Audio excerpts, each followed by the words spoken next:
Assalamualaikum warahmatullahi wabarakatuh. Shalom, Om Swastiastu, Namo Buddhaya, Salam Kebajikan.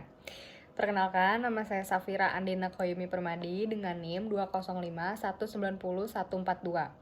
Saya merupakan mahasiswa pada mata kuliah Kapita Salekta Hukum Pidana dengan dosen pengampu Bapak Heri Firmansyah. Pada kesempatan kali ini, saya akan menjelaskan dua macam materi, yaitu mengenai tindak pidana perdagangan orang dan tindak pidana perbankan.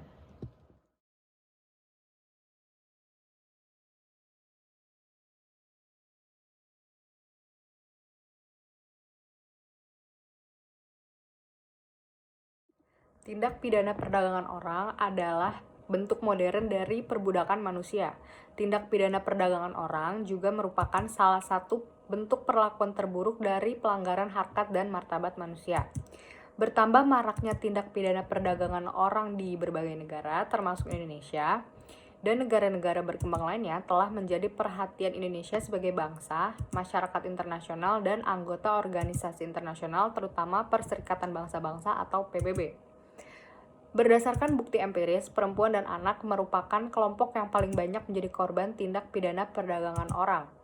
Korban diperdagangkan tidak hanya untuk tujuan pelacuran atau bentuk eksploitasi seksual lainnya, tetapi juga mencakup bentuk eksploitasi lainnya, seperti kerja paksa atau pelayanan paksa, perbudakan atau praktek serupa perbudakan tersebut. Pelaku tindak pidana perdagangan orang melakukan perekrutan, pengangkutan, pemindahan, penyembunyian atau penerimaan orang untuk tujuan menjebak, menjerumuskan, atau memanfaatkan orang tersebut dalam praktek eksploitasi dengan segala bentuknya dengan ancaman kekerasan, penggunaan kekerasan, penculikan, pemalsuan, penipuan, penyalahgunaan kekuasaan atau posisi rentan, atau memberi bayaran atau manfaat sehingga memperoleh persetujuan dari orang yang memegang kendali atas korban. Pengertian tindak pidana perdagangan orang menurut pasal 1 ayat 1 Undang-Undang Nomor 21 Tahun 2007 tentang pemberantasan tindak pidana perdagangan orang adalah tindakan perekrutan, pengangkutan, penampungan, pengiriman, pemindahan atau penerimaan seseorang dengan ancaman kekerasan, penggunaan kekerasan, penculikan, penyekapan, pemalsuan, penipuan, penyalahgunaan kekuasaan atau posisi rentan, penjeratan utang atau memberi bayaran atau manfaat sehingga memperoleh persetujuan dari orang yang memegang kendali atas orang lain tersebut, baik yang dilakukan di dalam negara maupun antar negara, untuk tujuan eksploitasi atau mengakibatkan orang tersebut tereksploitasi. Pengertian eksploitasi berdasarkan pasal 1 ayat 7 Undang-Undang Nomor 21 Tahun 2007 tentang pemberantasan tindak pidana perdagangan orang adalah tindakan dengan atau tanpa persetujuan korban yang meliputi tetapi tidak terbatas pada pelacuran, kerja atau pelayanan paksa, perbudakan atau praktek serupa perbudakan, penindasan, pemerasan, pemanfaatan fisik seksual, organ reproduksi atau secara melawan hukum, memindahkan atau mentransplantasi organ dan atau jaringan tubuh atau memanfaatkan tenaga atau kemampuan seseorang oleh pihak lain untuk mendapatkan keuntungan baik material maupun imaterial. Kasus perdagangan perempuan dengan modus pelacuran di luar negeri adalah kasus yang paling sering terjadi. Bahkan fenomena ini makin meningkat dari tahun ke tahun.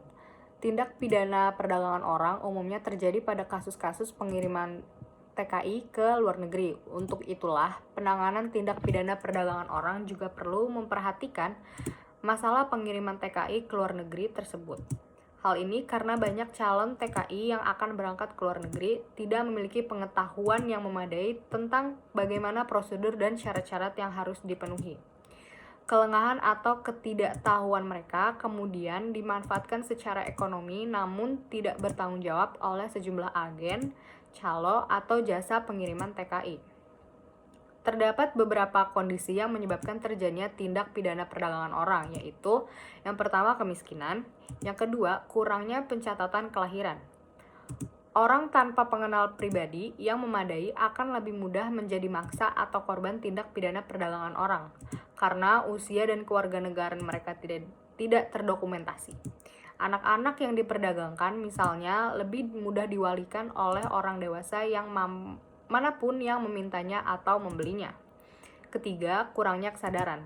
Banyak orang yang bermigrasi atau berpindah untuk mencari pekerjaan, namun tidak mengetahui bahaya perdagangan orang dan tidak mengetahui cara-cara yang dipakai untuk menipu atau menjebak mereka dalam pekerjaan yang disewenang-wenangkan atau pekerjaan yang mirip perbudakan. Penerapan sanksi pidana terhadap tindak pidana perdagangan orang diatur dalam KUHP dan di luar KUHP. Dalam KUHP diatur dalam buku 2 pasal 295 ayat 1 angka 1 dan angka 2, pasal 295 ayat 2, pasal 296, pasal 297, pasal 298 ayat 1 dan ayat 2, dan pasal 506. Dan sanksi yang diatur di luar KUHP diatur dalam pasal 2 ayat 1 Undang-Undang Nomor 21 Tahun 2007 tentang Pemberantasan Tindak Pidana Perdagangan Orang yang menyatakan setiap orang yang melakukan perekrutan, pengangkutan, penampungan, pengiriman, pemindahan, atau penerimaan seseorang dengan ancaman kekerasan, penggunaan kekerasan, penculikan, penyekapan, pemalsuan, penipuan, penyalahgunaan kekuasaan atau posisi rentan, penjeratan hutang atau memberi bayaran atau manfaat walaupun memperoleh persetujuan dari orang yang memegang kendali atas orang lain untuk tujuan mengeksploitasi orang tersebut di wilayah negara Republik Indonesia, dipidana dengan pidana penjara paling singkat 3 tahun dan paling lama 15 tahun. Dan pidana denda paling sedikit 120 juta rupiah dan paling banyak 600 juta rupiah. Selanjutnya kita masuk ke materi kedua, yaitu mengenai tindak pidana perbankan. Dalam Undang-Undang Perbankan tidak dijelaskan mengenai definisi dari kejahatan perbankan, namun kejahatan perbankan dapat diartikan sebagai tindak pidana di bidang perbankan. Pengertian ini mencakup segala perbuatan yang melanggar hukum yang ada kaitannya dengan bisnis perbankan. Namun, pada intinya, pengertian tindak pidana perbankan merupakan suatu perbuatan atau pelanggaran yang memenuhi rumusan delik dari suatu produk legislasi yang mengatur tentang tindak pidana perbankan. Badan Pembinaan Hukum Nasional atau BPHN memberikan pengertian yang berbeda untuk tindak pidana perbankan dan tindak pidana di bidang perbankan. Yaitu yang pertama, tindak pidana perbankan adalah setiap perbuatan yang melanggar peraturan perundang-undangan sebagaimana diatur dalam Undang-Undang Nomor 7 Tahun 1992 tentang perbankan telah diubah dengan Undang-Undang Nomor 10 Tahun 1998. Tindak pidana yang dilakukan dalam menjalankan fungsi dan usahanya sebagai bank berdasarkan Undang-Undang Perbankan. Yang kedua, tindak pidana di bidang perbankan adalah segala jenis perbuatan yang melanggar hukum yang berhubungan dengan kegiatan dalam menjalankan usaha bank, baik bank sebagai sasaran maupun sebagai sarana. Tindak pidana yang tidak hanya mencakup pelanggaran terhadap undang-undang perbankan saja, melainkan mencakup pula tindak pidana penipuan, penggelapan, pemalsuan, dan tindak pidana lain sepanjang berkaitan dengan lembaga perbankan. Undang-Undang Perbankan menetapkan 13 definisi dari pasal 46 sampai pasal 50A mengenai suatu tindak pidana perbankan. Ke-13 kejahatan perbankan tersebut dapat digolongkan ke dalam 4 macam, yaitu tindak pidana yang berkaitan dengan perizinan pasal 46 ayat 1 dan ayat 2 Undang-Undang Perbankan. Yang kedua, tindak pidana berkaitan dengan rahasia bank, yaitu pasal 47 ayat 1 dan ayat 2 Undang-Undang Perbankan. Yang ketiga, tindak pidana yang berkaitan dengan pengawasan dan pembinaan, pasal 48 ayat 1 dan 2 Undang-Undang Perbankan. Yang keempat, tindak pidana yang berkaitan dengan usaha bank, yaitu pasal 49 ayat 1 dan ayat 2 Undang-Undang Perbankan. Adapun mengenai berbagai bentuk kejahatan perbankan, yaitu meliputi pelanggaran atau penghindaran pajak, penipuan atau kecurangan di bidang perkreditan, penggelapan dana masyarakat, penyalahgunaan atau penyelewengan dana masyarakat, pelanggaran terhadap suatu aturan keuangan, penipuan transaksi tanah, delik-delik lingkungan, atau pencucian uang, dan sebagainya. Penggolongan tindak pidana perbankan ke dalam kejahatan berdasarkan pada pengenaan ancaman hukuman yang lebih berat dibandingkan dengan pelanggaran. Hal ini mengingat bahwa bank adalah lembaga yang menyimpan dana yang dipercayakan masyarakat kepadanya, sehingga perbuatan yang dapat mengakibatkan rusaknya kepercayaan masyarakat kepada bank, yang pada dasarnya juga akan merugikan bank maupun masyarakat. perlu selalu dihindarkan. Pemberian sanksi pidana terhadap para pelaku kejahatan perbankan ini memang telah diatur dalam Undang-Undang Nomor 10 Tahun 1998 tentang perbankan. Akan tetapi, adanya pemberian sanksi ini tidaklah membuat para pelaku tersebut jera dan bahkan semakin meningkat dan semakin maraknya kejahatan perbankan terjadi saat ini, mengakibatkan perlunya penguatan atas segala upaya untuk mencegah serta memberantas kejahatan perbankan tersebut. Pengawasan pun menjadi salah satu alternatifnya. Tindakan pengawasan terhadap bank ini pun dipandang sangat penting guna memelihara kepercayaan masyarakat atau nasabah terhadap bank tersebut sendiri, serta agar dapat mencapai dan memelihara kestabilan nilai rupiah seperti yang menjadi tujuan dari Bank Indonesia. Pengawasan bank terdiri atas 3 unsur pokok, yaitu pengawasan eksternal yang dilakukan oleh regulator, yang kedua pengawasan internal oleh manajemen, dan yang ketiga pengawasan oleh masyarakat atau market discipline.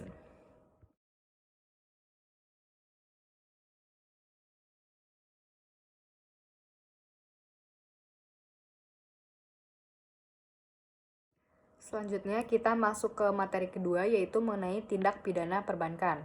Dalam Undang-Undang Perbankan tidak dijelaskan mengenai definisi dari kejahatan perbankan, namun kejahatan perbankan dapat diartikan sebagai tindak pidana di bidang perbankan. Pengertian ini mencakup segala perbuatan yang melanggar hukum yang ada kaitannya dengan bisnis perbankan. Namun, pada intinya, pengertian tindak pidana perbankan merupakan suatu perbuatan atau pelanggaran yang memenuhi rumusan delik dari suatu produk legislasi yang mengatur tentang tindak pidana perbankan. Badan Pembinaan Hukum Nasional atau BPHN memberikan pengertian yang berbeda untuk tindak pidana perbankan dan tindak pidana di bidang perbankan.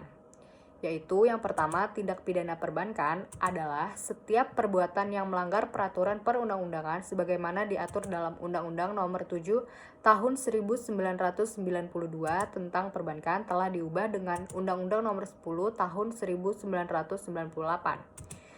Tindak pidana yang dilakukan dalam menjalankan fungsi dan usahanya sebagai bank berdasarkan Undang-Undang Perbankan. Yang kedua, tindak pidana di bidang perbankan adalah segala jenis perbuatan yang melanggar hukum yang berhubungan dengan kegiatan dalam menjalankan usaha bank, baik bank sebagai sasaran maupun sebagai sarana. Tindak pidana yang tidak hanya mencakup pelanggaran terhadap undang-undang perbankan saja, melainkan mencakup pula tindak pidana penipuan, penggelapan, pemalsuan, dan tindak pidana lain sepanjang berkaitan dengan lembaga perbankan. Undang-Undang Perbankan menetapkan 13 definisi dari pasal 46 sampai pasal 50A mengenai suatu tindak pidana perbankan. Ke-13 kejahatan perbankan tersebut dapat digolongkan ke dalam 4 macam, yaitu tindak pidana yang berkaitan dengan perizinan pasal 46 ayat 1 dan ayat 2 Undang-Undang Perbankan. Yang kedua, tindak pidana berkaitan dengan rahasia bank, yaitu pasal 47 ayat 1 dan ayat 2 Undang-Undang Perbankan. Yang ketiga, tindak pidana yang berkaitan dengan pengawasan dan pembinaan, pasal 48 ayat 1 dan 2 Undang-Undang Perbankan. Yang keempat, tindak pidana yang berkaitan dengan usaha bank, yaitu pasal 49 ayat 1 dan ayat 2 Undang-Undang Perbankan. Adapun mengenai berbagai bentuk kejahatan perbankan, yaitu meliputi pelanggaran atau penghindaran pajak, penipuan atau kecurangan di bidang perkreditan, penggelapan dana masyarakat, penyalahgunaan atau penyelewengan dana masyarakat, pelanggaran terhadap suatu aturan keuangan, penipuan transaksi tanah, delik-delik lingkungan, atau pencucian uang, dan sebagainya. Penggolongan tindak pidana perbankan ke dalam kejahatan berdasarkan pada pengenaan ancaman hukuman yang lebih berat dibandingkan dengan pelanggaran. Hal ini mengingat bahwa bank adalah lembaga yang menyimpan dana yang dipercayakan masyarakat kepadanya, sehingga perbuatan yang dapat mengakibatkan rusaknya kepercayaan masyarakat kepada bank, yang pada dasarnya juga akan merugikan bank maupun masyarakat, perlu selalu dihindarkan. Pemberian sanksi pidana terhadap para pelaku kejahatan perbankan ini memang telah diatur dalam Undang-Undang Nomor 10 Tahun 1998 tentang perbankan. Akan tetapi, adanya pemberian sanksi ini tidaklah membuat para pelaku tersebut jera dan bahkan semakin meningkat dan semakin maraknya kejahatan perbankan terjadi saat ini, mengakibatkan perlunya penguatan atas segala upaya untuk mencegah serta memberantas kejahatan perbankan tersebut. Pengawasan pun menjadi salah satu alternatifnya. Tindakan pengawasan terhadap bank ini pun dipandang sangat penting guna memelihara kepercayaan masyarakat atau nasabah terhadap bank tersebut sendiri, serta agar dapat mencapai dan memelihara kestabilan nilai rupiah seperti yang menjadi tujuan dari Bank Indonesia. Pengawasan bank terdiri atas 3 unsur pokok, yaitu pengawasan eksternal yang dilakukan oleh regulator, yang kedua pengawasan internal oleh manajemen, dan yang ketiga pengawasan oleh masyarakat atau market discipline. Sekian pemaparan singkat mengenai tindak pidana perdagangan orang dan tindak pidana perbankan. Kurang lebihnya mohon maaf. Wassalamualaikum warahmatullahi wabarakatuh.